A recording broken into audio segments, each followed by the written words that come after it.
안녕하세요. 지난 시간에는 남덕우 선생의 어린 시절부터 학자의 길을 걷던 시기까지에 대해 살펴보았습니다.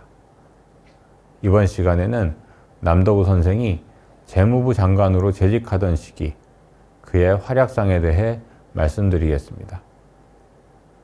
가장 먼저 살펴볼 것은 긴축정책입니다. 그는 관료 생활을 하면서 나중에는 성장 우선론자가 되지만 관료 생활 초기에는 안정론자에 가까웠습니다. 학자 시절 그는 연간 통화 증가율을 15% 이상 허용하자고 주장하는 것은 무모하다라는 입장을 견지해 왔습니다. 그래서 재무부 장관이 된 그는 긴축 통화 정책을 실시하는 것이 자신의 역할이라고 생각했습니다. 물가 상승이 만성화된 상황을 타개하는 것이 자신의 주된 임무이며 이를 위해서는 긴축이 불가피하다고 판단했기 때문입니다.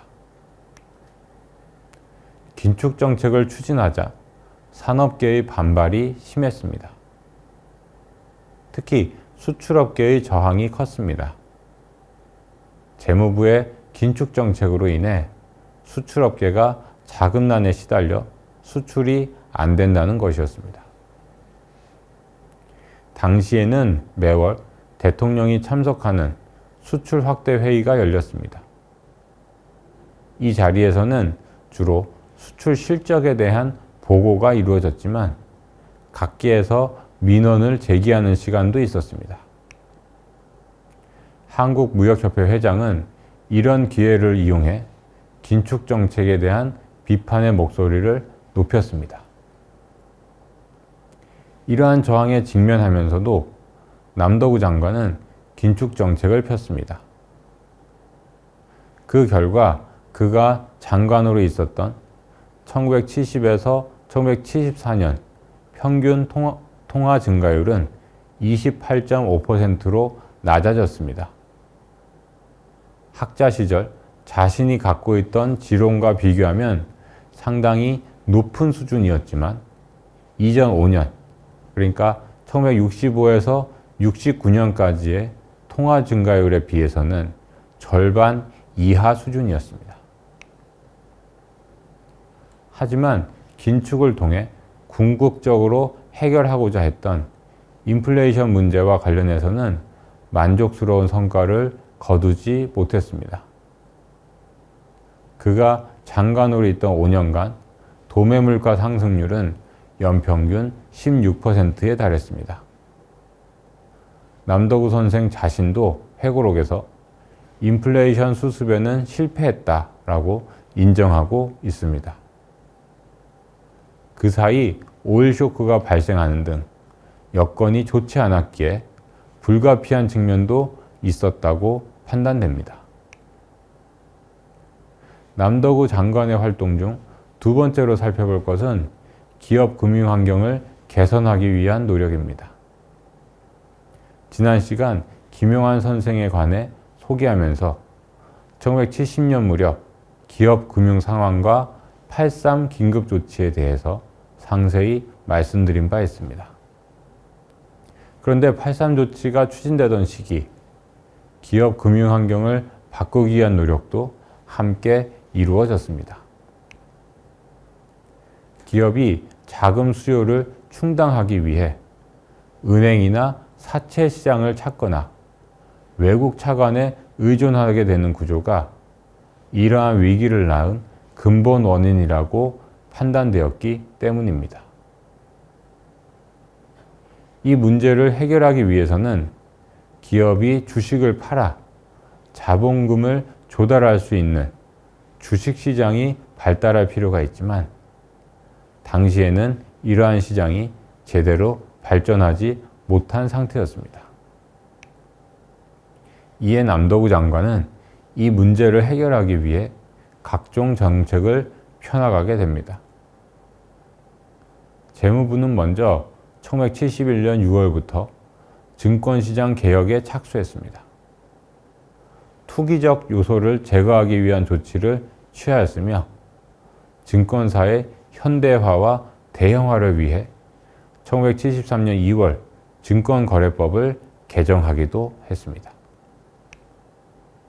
또 증권시장에서 기업 주식 대신 증권금융회사 자체의 주식이 주로 거래되는 문제를 해결하고자 증권금융회사 자체의 주식 상장을 폐지하기도 했습니다. 이와 함께 기업 공개를 촉진하기 위한 노력도 기울였습니다.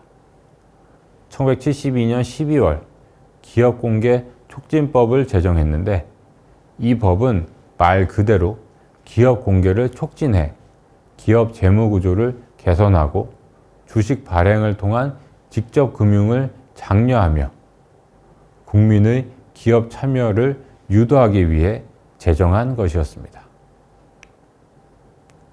사실 1968년에도 이러한 입법 취지 하에서 자본시장 육성에 관한 법률이 제정된 바 있습니다. 이 법은 세제상 혜택을 부여해 기업 공개를 유도하는 내용을 담고 있었는데 성과는 크지는 않았습니다. 기업공개촉진법은 그보다 적극적으로 기업 공개를 촉진하기 위해 마련한 법이었습니다. 이 법에 따르면 재무부 장관이 공개 대상 법인을 선정해 기업 공개를 명하고 만약 법인이 이를 따르지 않을 경우에는 세제상, 금융상 불이익을 부과할 수도 있었습니다. 이러한 강제적인 제도가 도입된 결과 증권시장에 신규로 상장되는 기업의 수는 증가했지만 여전히 충분한 수준은 아니었습니다. 더욱이 83 조치에 대해 재계는 기업 공개 촉진을 약속한 바도 있었는데 여전히 많은 기업들이 이를 차일, 피일, 미루고 있었습니다. 이에 1974년 5월 박 대통령은 529 특별 지시를 통해 비공개 대기업에 대한 제한 조치를 더욱 강화했습니다. 비공개 대기업의 여신 관리를 대폭 강화하고 대주주에 대한 세무 관리를 강화하는 등의 조치를 취한 것입니다.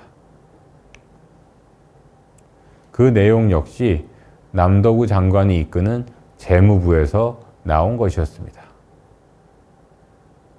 이어 1974년 9월 김용환 장관이 부임한 이후에도 기업 공개를 촉진하기 위한 조치는 이어졌습니다. 그 결과 1972년까지 증권거래소에 상장된 회사는 66개사에 불과했는데 1979년 박 대통령 사망 시에는 상장된 회사가 355개로 늘어났습니다. 한편 남덕우 장관은 자본시장 육성 정책의 일환으로 우리사주조합 결성 정책도 적극 추진했습니다. 이는 종업원 지주제도의 일종으로 종업원이 원할 경우 법인이 주식을 상장할 때 총 발행 주식의 10분의 1 이하를 종업원에게 우선 배정토록 한 제도입니다. 우리사주라는 말은 남덕우 장관이 만들었다고 합니다. 이 제도는 종업원의 애사심을 함양하고 노사협조를 도모하기 위해 마련된 것이었는데 정부는 각종 지원을 제공하면서 우리사주조합 결성을 장려했습니다. 우리사주조합 제도는 오늘날까지도 지속되고 있습니다. 그의 재무부 장관 시절 활동 중 세 번째로 살펴볼 것은 중화공업화 추진을 위한 자금 조달입니다. 정부는 1973년부터 중화공업화 정책을 본격적으로 추진했습니다. 이때 가장 문제가 되는 것은 재원을 확보하는 일이었습니다. 그는 주무부처 장관이었기에 그 부담이 클 수밖에 없었습니다. 자금 조달 방안을 대통령에게 보고해야 하는 숙제를 안고 있던 남덕우 장관은 고심 끝에 일본 제도로부터 힌트를 얻어 국민투자기금을 고안해냅니다. 정부가 채권을 발행해서 은행에 예치되어 있는 공무원 연금기금, 군인 연금기금 등 공공기금을 흡수해서 사용하자는 것이었습니다. 그러나 이 자금만으로는 부족하다고 판단, 금융기관이 저축성 예금의 연간 증가액 중 20%를 국민투자채권을 인수하도록 하는 방식으로도 자금을 마련하기로 했습니다. 이러한 내용을 담은 국민투자기금법은 1973년 12월 제정되었습니다. 국민투자기금은 1974년부터 1979년까지의 중화공업 투자재원 가운데 61% 정도를 지원한 것으로 추계되고 있습니다. 따라서 성과 측면에서 보면 긍정적인 평가를 내릴 수 있을 것입니다. 다만 이 법은 금융기관의 자율성을 상당히 제한할 수 있는 내용을 담고 있었습니다. 금융기관이 우선 의무적으로 국민투자채권을 일정 규모 구매하도록 강제했기 때문입니다. 남덕우 장관은 이러한 비판을 의식한 듯 회고록에서 이 법 때문에 정부 각 부처가 은행에 대출 압력을 가할 필요가 없게 되었다고 항변하고 있습니다. 금융기관이 과도한 외부 간섭을 받지 않도록 보호하는 것이 자신의 숨은 의도였다는 것입니다.